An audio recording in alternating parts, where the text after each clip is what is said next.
ఉమ్మడి నెల్లూరు జిల్లా Sriharikota Satish Dhawan space centre ప్రాంతం అంతా సందడిగా మారింది. ఎందుకంటే నిన్న ఉదయం భారత్ ప్రతిష్టాత్మకంగా జిఎస్ఎల్వి రాకెట్ ద్వారా ఓ విలువైన ఉపగ్రహ ప్రయోగం జరిపింది. దాని ద్వారా మన దేశం సొంతంగా జిపిఎస్ లాంటి వ్యవస్థను ఏర్పాటు చేసుకోబోతున్నాం.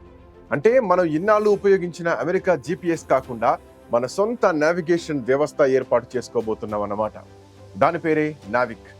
ఇది మనకు గర్వకారణంగా ఉండబోతోంది. కాసేపు దీన్ని అలా పక్కన పెడితే ఆ రాకెట్ ప్రయోగం కూడా భారత అంతరిక్ష సంస్థ ఇస్రోకు ఒక మైలు రాయి ప్రయోగం కానుంది.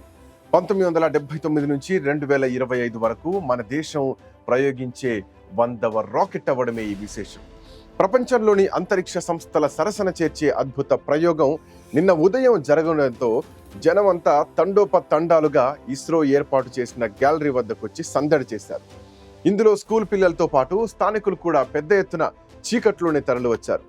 అనుకున్నట్టుగానే రాకెట్ ప్రయోగం విజయవంతంగా జరిగింది.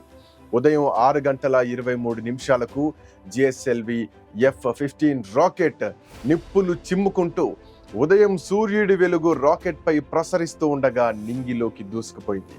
అప్పటికే కమాండ్ సెంటర్లో గతంలో పనిచేసి రిటైర్ అయిన చైర్మన్లతో పాటు ప్రస్తుత చైర్మన్ డాక్టర్ నారాయణన్ సహా ప్రోగ్రామ్ డైరెక్టర్లు, ఇతర సిబ్బంది రాకెట్ ప్రయోగాన్ని ఆసక్తిగా వీక్షించారు. ఇస్రోకి సంబంధించి ప్రతిష్టాత్మకమైన 100వ ప్రయోగం అద్భుతంగా విజయవంతమైంది. ప్రపంచంలోని మిగతా అంతరిక్ష సంస్థలకు మన ఇస్రోకి చాలా తేడా ఉంటుంది. మన వాళ్ళు తక్కువ ఖర్చుతో స్వదేశీ పరిజ్ఞానాన్ని ఎప్పటికప్పుడు పెంపొందించుకుంటూ ఎదిగారు. ప్రపంచంలోని అత్యుత్తమ అంతరిక్ష సంస్థగా ఎదిగిన ఇస్రోలో నిత్యం కొత్త రికార్డులు నమోదు చేస్తూ ఎదుగుతున్నారు. వారు నిర్వహించిన ఈ చరిత్రాత్మక ప్రయోగంతో భారత అంతరిక్ష చరిత్రలో మరొక మైలురాయిని సాధించింది భారత్. శ్రీహరికోటలోని సతీష్ ధావన్ స్పేస్ పోర్ట్ లోని 2వ లాంచ్ ప్యాడ్ నుంచి రాకెట్ నిప్పులు చెరుగుతూ నింగిలోకి దూసుకుపోయింది. ఇస్రో అభివృద్ధి చేసిన NVS-2 నావిగేషన్ ఉపగ్రహాన్ని దాని కక్షలో నిర్దేశించబడింది. అదక్కడ విడుదల చేసింది. భూమికి 36,000 కిలోమీటర్ల ఎత్తున GTO ఆర్బిట్ లో NVS-2 ఉపగ్రహాన్ని ప్రవేశపెట్టింది. ఈ క్రమంలో ఇస్రో శాస్త్రవేత్తలు, ఉద్యోగుల్లో తీవ్ర ఉత్కంఠ నెలకొంది. ఇస్రోకి ఇది 100వ రాకెట్ ప్రయోగం కాగా, తాజా chairman doctor Narayanan ISRO chairman గా బాధ్యతలు చేపట్టాక జరిగిన మొదటి ప్రయోగం. అయితే ఏ విధమైన ఇబ్బంది లేకుండా చాలా తేలికగా లక్ష్యం పూర్తవడంతో మిషన్ అకంప్లీష్డ్ అని చైర్మన్ ప్రకటించడంతో దేశవ్యాప్తంగా హర్షధ్వానాలు చెలరేగాయి. మొన్నటికి మొన్న ఈ ఏడాది ఆరంభంలోనే స్పెడెక్స్ మిషన్ లో భాగంగా అంతరిక్షంలో వదిలిన 2 ఉపగ్రహాలని దగ్గర చేసి ఖచ్చితంగా డాకింగ్ ద్వారా కలిపి ఇస్రో సత్తా చాటింది. ఈ ఏడాది మరో 2 డాకింగ్ ఉపగ్రహాలను ఇస్రో నింగిలోకి పంపనుంది. అతి త్వరలో అంతరిక్షంలో స్పేస్ స్టేషన్ నిర్మాణానికి సన్నాహాలు కూడా చేస్తోంది. దీని నిర్మాణంలో ఈ రకమైన ట్రయల్స్ ఇస్రోకి చాలా అవసరం. ఈ పరిజ్ఞానాన్ని మరే ఇతర అంతరిక్ష సంస్థలు మన వాళ్లతో పంచుకోవు. అందుకే వాటిని మనమే నేర్చుకోవాలి, అందులో పరిణితి సాధించాలి. అందుకే మన వాళ్ళు ఇప్పటి వరకు చేసిన ప్రతి ప్రయోగం విలువైంది. తాజా రాకెట్ ప్రయోగంతో భూమికి 36,000 కిలోమీటర్ల ఎత్తున NVS-2 ఉపగ్రహం స్థిరపడడంతో ఇస్రో శాస్త్రవేత్తలు, ఉద్యోగుల్లో ఆనందం వెల్లివిరిసింది. భారత భూభాగంపై సముద్ర తీరానికి 1,500 కిలోమీటర్ల మేర మెరుగైన నావిగేషన్ సిస్టమ్ అందుబాటులోకి తీసుకురావడమే లక్ష్యంగా ఈ ఉపగ్రహాన్ని నిర్మించారు. అమెరికా తరహాలో GPS, వ్యవసాయం, అత్యవసర సేవలు, విమానాల రవాణా, మొబైల్ లొకేషన్ సేవలు ఇకపై మనమే నిర్వహించుకునేలా అందుబాటులోకి రాబోతున్నాయి. ఇదిలా ఉంటే జిఎస్ఎల్వి సిరీస్ లో జిఎస్ఎల్వి F-15 రాకెట్ ప్రయోగం 17వదిగా చెబుతున్నారు. ఈ భారీ రాకెట్ పొడవు 50.9 మీటర్లు కాగా 420 టన్నుల బరువు ఉంటుంది. ఈ బరువును అర్థం చేసుకోవాలంటే 10 టన్నుల లారీని గుర్తు చేసుకోండి. అలాంటివి సుమారు 42 లారీల బరువుతో ఈ రాకెట్ ఒక్క ఉదుటన భూమిని తన్నుకుంటూ పైకెగిరిందంటే ఎంత శక్తి కావాలో ఇట్టే ఊహించుకోవచ్చు. ఇప్పటికీ జపాన్ లాంటి టెక్నాలజీలో డెవలప్ అయిన దేశాలకే లాంచింగ్ గురించి పట్టు దొరకడం లేదు. కానీ మన వాళ్ళు చేస్తున్న కృషి వల్ల ప్రపంచ దేశాల్లో మన దేశ కీర్తిని ఇస్రో మరోసారి ఇనుమడింపజేసింది.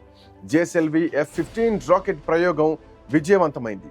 ఈ సందర్భంగా ISRO chairman doctor V Narayanan మాట్లాడుతూ, శ్రీహరికోట నుండి బుధవారం ఉదయం ప్రయోగించిన జిఎస్ఎల్వి F-15 రాకెట్ ద్వారా NVS-2 ఉపగ్రహాన్ని విజయవంతంగా అంతరిక్ష కక్షలోకి చేర్చడం జరిగిందన్నారు.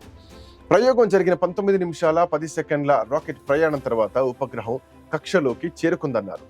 ఈ NVS-2 ఉపగ్రహం 10 ఏళ్ల పాటు అంతరిక్షం నుంచి నావిగేషన్ సేవలు అందిస్తుందని, ఈ ప్రయోగ విజయం భారతదేశానికి ముఖ్యమైన మైలురాయని ఆయన చెప్పారు. ఇస్రో ఇప్పటి వరకు తన 100 ప్రయోగాల ద్వారా 548 శాటిలైట్లను కక్షలోకి ప్రవేశపెట్టిందని, అందులో కేవలం 10 ప్రయోగాలు మాత్రమే విఫలమయ్యాయని డాక్టర్ వి నారాయణన్ చెప్పారు. ఇస్రో శాస్త్రవేత్తలు అభివృద్ధి చేసినటువంటి స్వదేశీ నావిగేషన్ ఉపగ్రహ వ్యవస్థ ద్వారా మనకు సొంతంగా మన దేశపు భౌగోళిక, వైమానిక, సముద్ర నావిగేషన్ అందుబాటులోకి వస్తుంది. వ్యవసాయంలో సాంకేతికత, విమానాల నిర్వహణ, మొబైల్ పరికరాల్లో లొకేషన్ ఆధారిత సేవలు కూడా అందుబాటులోకి వస్తాయి. ఇన్నాళ్ళు లేవా అంటే ఉన్నాయి, కానీ అవి విదేశాల మెహర్బానీతో నడుస్తున్నాయి మాత్రమే. తప్పులు జరిగినా వాటిని మనం ఏమీ అనలేము. పైగా కార్గిల్ యుద్ధ సమయంలో, కీలక సమయంలో అమెరికా తన GPS సేవల్ని నిలిపివేసింది. అప్పుడు మనకు తీవ్ర నష్టం కూడా జరిగింది. కానీ ఇప్పుడు అలా లేదు. ముందు మన దేశం మొత్తానికి మన సొంత టెక్నాలజీ ఉపయోగపడడంతో పాటు మనకు అనుకూలంగా ఉండే దేశాలకు సైతం ఆ సేవలు అందించే స్థాయికి మనం చేరుకున్నాం. ఉపగ్రహాల కక్ష నిర్ధారణకు, ఇంటర్నెట్ ఆఫ్ థింగ్స్ ఆధారిత అప్లికేషన్లకు ఈ ఉపగ్రహపు నావిగేషన్ వాడుకోవచ్చు.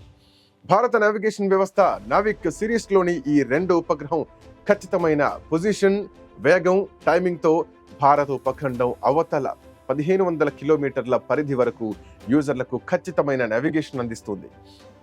ఇప్పటి వరకు ఇలాంటి నావిక్లను చాలానే పంపించింది ఇస్రో. అయితే ఈ కొత్త దానిలో మరింత లేటెస్ట్ టెక్నాలజీని ఉపయోగించింది. ఇందులో భాగంగా స్వదేశీ పరిజ్ఞానంతో తయారైన అటామిక్ క్లాక్ ని కూడా పంపిస్తోంది. ఇంతకుముందు ఈ టెక్నాలజీ కోసం రష్యా మీద ఆధారపడ్డ భారత్ ఇప్పుడు స్వయంగా ఈ టెక్నాలజీని తయారు చేసుకుంది. అంతేకాదు, ఇన్నాళ్లుగా భారత గ్లోబల్ పొజిషనింగ్ సిస్టమ్ నావిక్ ని రిసీవ్ చేసుకునే రిసీవర్లు చాలా పెద్దవిగా ఉండేవి. కానీ ఇప్పుడు చేస్తున్నటువంటి ఈ 100 ప్రయోగంతో చిన్న చిప్ లెవెల్ పరికరాలు, అంటే స్మార్ట్ వాచ్ లాంటి వాటిల్లో కూడా నావిక్ సిగ్నల్స్ రిసీవ్ చేసుకునేటువంటి వీలుంటుంది. ఈ ఉపగ్రహం 10 ఏళ్ల పాటు సేవలు అందిస్తుంది. ఇప్పటి వరకు ఇస్రో 6 జనరేషన్ల లాంచ్ వెహికల్స్ అభివృద్ధి చేసింది. ఈ క్రమంలో 3 Chandrayaan, Mars orbiter, Aditya, SRE లాంటి కీలక మిషన్లు పూర్తి చేయడం జరిగింది. తక్కువ ఖర్చుతో మెరుగైన, ఎక్కువ ప్రయోగాలు చేయడంలో ఇస్రోకు మంచి పేరుంది. అందుకే ఫారిన్ కస్టమర్ దేశాలు తమ ఉపగ్రహాల ప్రయోగాల కోసం ఇస్రోను సంప్రదిస్తున్నారు. చేపట్టిన అన్ని ప్రయోగాల్లో సక్సెస్ సాధిస్తూ ఉండడంతో ఒక నమ్మకం కూడా ఏర్పడింది మన ఇస్రో పైన. మొదట్లో ఏడాదికి ఒక ప్రయోగాన్ని ప్రయోగించేది. అది కూడా కష్టంగా ఉండేది. కానీ తర్వాత తన పరిజ్ఞానాన్ని పెంపొందించుకుంటూ వరుసబెట్టి ప్రయోగాలు చేయడం మొదలుపెట్టింది. ఇప్పుడు ఏడాదికి 4 నుంచి 10 ప్రయోగాలు చేపట్టే స్థాయికి వచ్చింది. రానున్న రోజుల్లో ఈ సంఖ్యను 15కు పెంచేలా షార్లో మౌలిక వస్తువులు ఏర్పాటు చేసుకుంటున్నారు. దీనికి సంబంధించి ఇప్పటికే 80% పనులు పూర్తయ్యాయి.